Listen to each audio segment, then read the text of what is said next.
Good morning everybody, this is Sean from ECU Warehouse.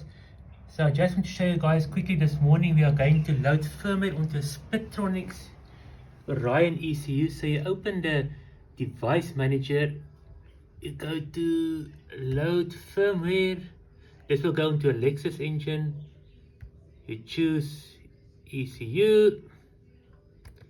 So everything's a bit slow this morning because of the weather, I think.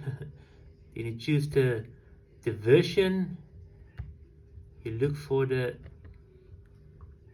firmware program, which is 36 minus 1 8-cylinder, that will be for the Lexus. You say okay, sorry, you say yes,